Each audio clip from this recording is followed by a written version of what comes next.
Alhamdulillahillazi arsala rasulahu bil huda wa dinil haqq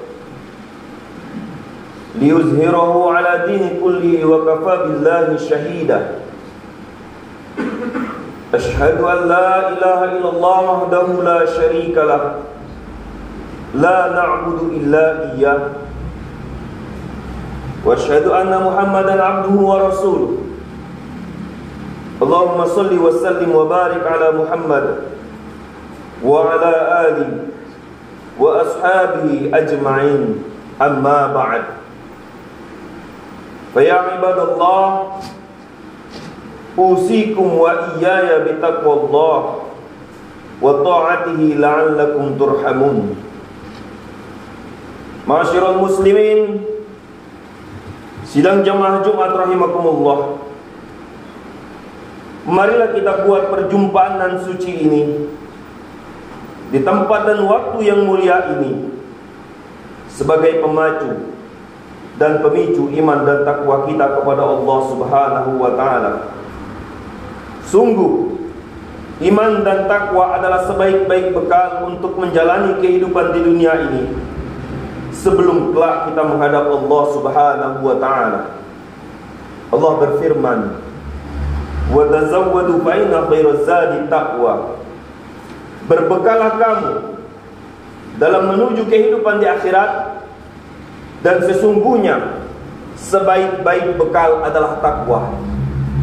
Maka daripada itu, melalui mimbar yang mulia ini, khotib mengingatkan kepada kita semua, khotib mewasiatkan kepada diri sendiri khususnya dan kepada kaum muslimin umumnya untuk benar-benar meningkatkan ketakwaan kita kepada Allah Subhanahu wa ta'ala dengan cara menjalankan semua perintahnya serta menjauhi segala larangannya. Ma'asyiral muslimin rahimakumullah, hidup di dunia ini hanyalah sebentar, mata'un qalil, kesenangan yang sementara, hanya sebagai tempat persinggahan sementara. Dan sesungguhnya kita akan mengalami kematian yang menjadi awal kehidupan menjadi manusia yang kekal serta abadi. Ingatlah, dikala nyawa kita dicabut oleh malaikat maut, bagaikan dihunus pedang sebanyak 70 kali. Nafas kita tersengal, mulut kita dikunci, anggota badan kita lemah, pintu taubat telah tertutup bagi kita. Di sekitar kita terdengar tangisan dan rintihan sanak saudara kita yang kita tinggalkan. Pada saat itulah sakaratul maut menghampiri kita. Tiada daya dan usaha yang dapat menyelamatkan kita dari yang namanya kematian. Tidak ada kata tunda satu menit pun. Tidak ada satu orang kaya manapun yang mampu menunda waktu itu. Ketika masa itu tiba, satu harapan kita bisa pulang kepada Sang Pencipta dengan iman dan amal yang melimpah padanya. Allah Subhanahu wa ta'ala berfirman, wa ja'at sakratul maut bil haqqi zalika ma kunta minhu tahid. Dan datanglah sakaratul maut dengan sebenar-benarnya, itulah yang kamu selalu lari darinya. Lalu Allah juga berfirman di dalam Quran surah An-Nisa, aynama takunu yudrikumul maut walau kuntum fi burujin musayyadah. Di mana saja kamu berada, kematian akan mendapatkan kamu, kendati pun kamu berada di benteng yang sangat kuat. Dalam tafsir Ibnu Katsir dijelaskan, dan tidak ada sama sekali seorang yang dapat bisa menyelamatkan kamu. Ada 3 perkara yang nantinya akan mengiringi kita menuju ke alam peristirahatan kita. 2 perkara tersebut akan pergi meninggalkan kita, dan 1 akan hadir bersama kita, menemani kita di alam kubur. Yang pertama adalah anak, istri dan saudara-saudara kita. Yang kedua adalah harta benda kita, jabatan kita. Dan yang ketiga adalah amal ibadah kita. 2 perkara yang saya sebutkan di awal tadi, ketika kubur sudah ditutup, mereka semua akan meninggalkan kita. hanya satu yang tertinggal, yakni amal ibadah kita. Seberapa banyak kita bertakwa kepada Allah Subhanahu wa ta'ala. Anak istri yang kita cintai, mereka akan pergi meninggalkan kita sendirian di alam kubur sana. Harta, tahta, jabatan, kekayaan sebesar apapun, mobil mewah akan tinggal di atas muka bumi, kecuali amal ibadah yang akan selalu mengiringi kita, yang akan menemani kita. Seberapa banyak amal ibadah yang kita lakukan di dunia ini. Cukuplah kematian sebagai nasihat bagi kita semua. Cukuplah kematian menjadi hati kita bersih akan bekal kita yang sangat masih kurang. Cukuplah kematian menjadikan air mata kita berlinang, karena masih ada hutang di sana sini yang belum kita lunasi. Dosa kepada kedua orang tua yang mungkin belum dimaafi, dan penyebab lainnya, perpisahan dengan sanak saudara tercinta karena hal dunia, penghalang segala kenikmatan dan pemutus segala cita-cita. Cukuplah kematian sebagai pelajaran bahwa kita semua akan mengalaminya. Allah Subhanahu wa ta'ala berfirman di dalam Al-Quran, kullu nafsin za'iqatul maut, ila akhir ayat. Tiap-tiap yang berjiwa akan merasakan mati, dan sesungguhnya pada hari kiamat sajalah disempurnakan pahalamu. Barang siapa dijauhkan dari neraka dan dimasukkan ke dalam surga, maka sesungguhnya ia telah beruntung. Kehidupan di dunia itu tidak lain hanyalah kesenangan yang memperdayakan kita.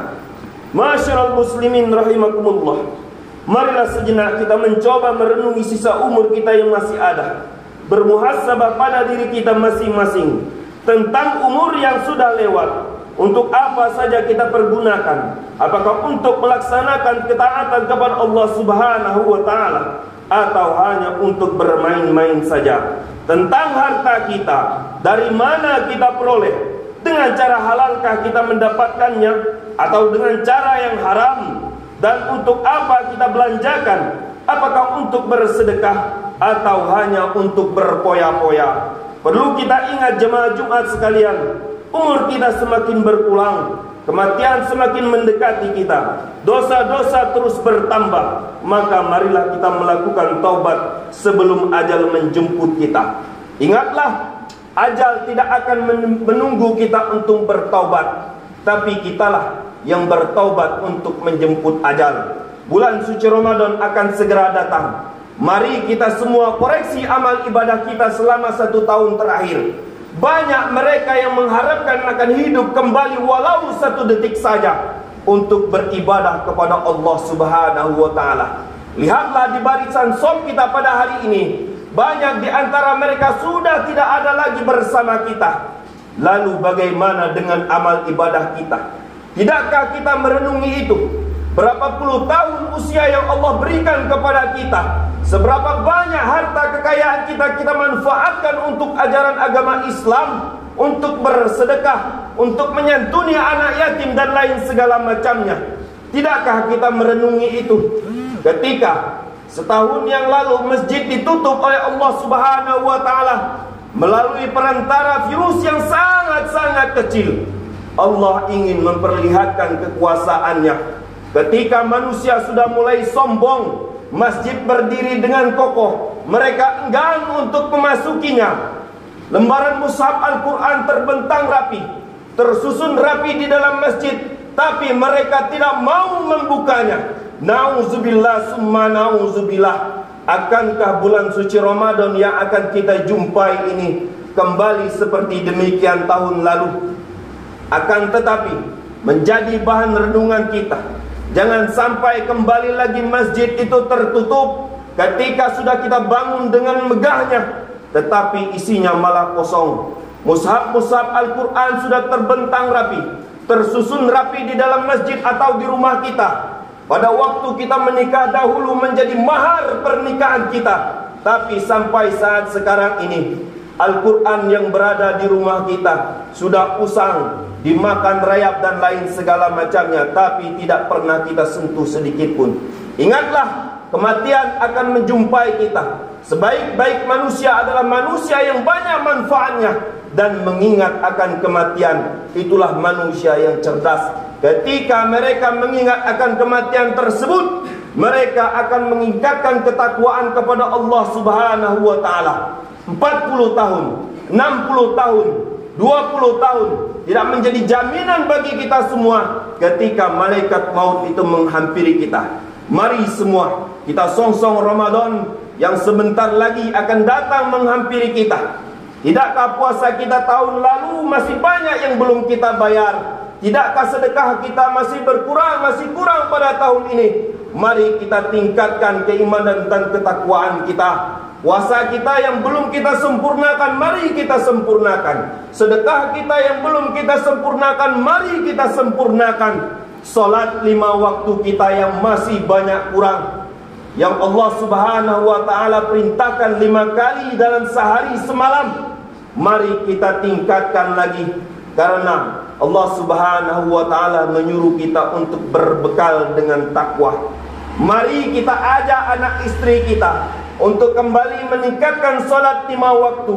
Jangan biarkan anak-anak kita terlena dengan kehidupan dunia.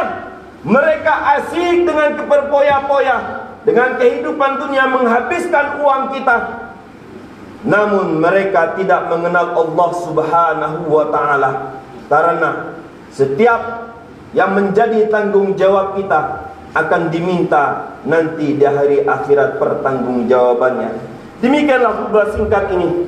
Mudah-mudahan menjadi manfaat, menjadi amal ibadah, menjadi motivasi bagi kita semua untuk meningkatkan keimanan dan ketakwaan kita kepada Allah Subhanahu wa taala, agar kita menjadi manusia yang beriman dan bertakwa, yang benar-benar menyiapkan diri menyambut bulan suci Ramadan tahun ini dengan iman dan ketakwaan sebenar-benarnya, dengan kualitas yang terbaik. Amin Allahumma amin. Barakallahu li wa lakum fil Qur'anil Karim wa naf'ani wa iyyakum bima fihi minal ayati wa zikril hakim. Aqulu qawli hadza wa astaghfirullah li wa lakum wa li sairil muslimin min kulli dhanbin fastaghfiruhu innahu huwal ghafurur rahim.